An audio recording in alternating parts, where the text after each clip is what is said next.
Well, let's also join Javier Farje. He's a historian and journalist specialising in Latin America, an observer for the 2017 Venezuelan local elections, and joins us now from the British capital, London. Mr. Farje, good to have you with us on the programme. Let's just begin with the opposition. I mean, they are an easy target, aren't they, to blame for the Maduro government. But wouldn't it also be true that there is a lack of investment in the infrastructure of the grid in the Venezuelan country, an oil-rich country, which also has to be considered? This has been going on for years, that this investment in the energy sector, the electricity infrastructure, also the refineries, has been neglectful. They're really falling apart. Basically, they're falling apart. And countries like Turkey and other Iran have been trying to help and repair, but it's impossible. It's not the first time. States have these load sheddings all the time. Sometimes they last even up to a week. And once again, the government blames the opposition for this situation without, as you said rightly, without showing any evidence. The last biggest blackout happened in March 2019, a huge blackout in the whole country. And once again, the government of Maduro accused the United States, President Trump, Ivan Duque, President of Colombia, the opposition, of being behind this. Again, they never produced any evidence that this was the case. So this is also, it adds, as your correspondent said in Bogota, to the tension that already exists. Now, Mr. González, Edmundo González... If I just jump in there, so we'll take one issue, one point at a time, because obviously there is political tension, as you're alluding to, and that's been on the rise since the disputed election of July. There's been a lack of clarity and openness of that result. And that sort of instability will continue to hinder and upset the President Maduro government and its credibility, because what he wants is legitimacy right now.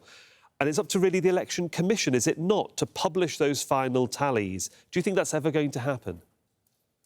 No, it's very difficult. President Lula da Silva from Brazil, who's been trying to help Maduro, to have some kind of credibility in terms of asking him to have a dialogue with the opposition, he asked, like 2 weeks ago, please produce the complete tally of these elections so we can recognize you as president if that's indeed what happened in the election. He has not done that, and the High Tribunal, the Supreme Tribunal, the Supreme Court decided, which was not the right body to decide this, decided to give him the presidency. So there's a big frustration about even left-wing presidents in Latin America, especially President Gustavo Petro of Colombia and President Lula da Silva in Brazil, because they say, look, if you really want, you have to show us the tallies. But for the moment, it doesn't look like he's going to actually do that.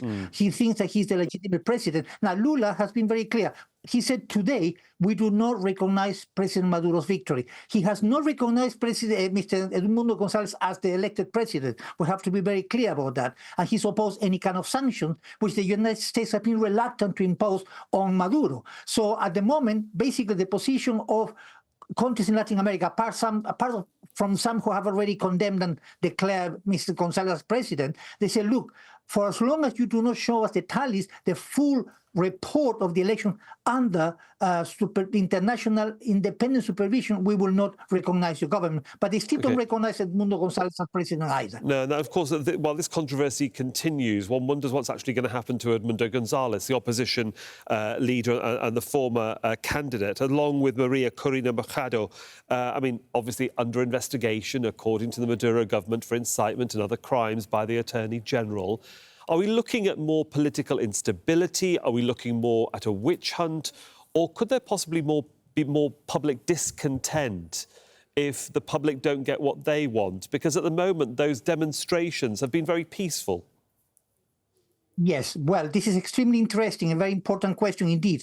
What happens now is that before, in the past, the demonstrations from the opposition were made by middle-class professionals who lived in the big sort of neighborhoods, rich neighborhoods of Caracas and Estado Lara and whatever. This time, places which were the stronghold of the Chavismo, like El Petare, which is the biggest popular shanty towns that surround Caracas, they've been demonstrating against Maduro. So the very constituency that Maduro had, the Chavismo had, on its side, are now demonstrating against him. This is a huge, huge change in terms of the way people are unhappy about what happened. Second, political instability, yes, it's going to happen for a long time, but also the isolation, the international isolation that Mr. Maduro faces. The European Union has already said, we don't recognize Maduro as president. As I said to you, Lula da Silva today said, we don't recognize your victory. The United States have been more careful. They say, look, you have to respect the will of the people without recognizing Mr. González as president. So the political instability is going to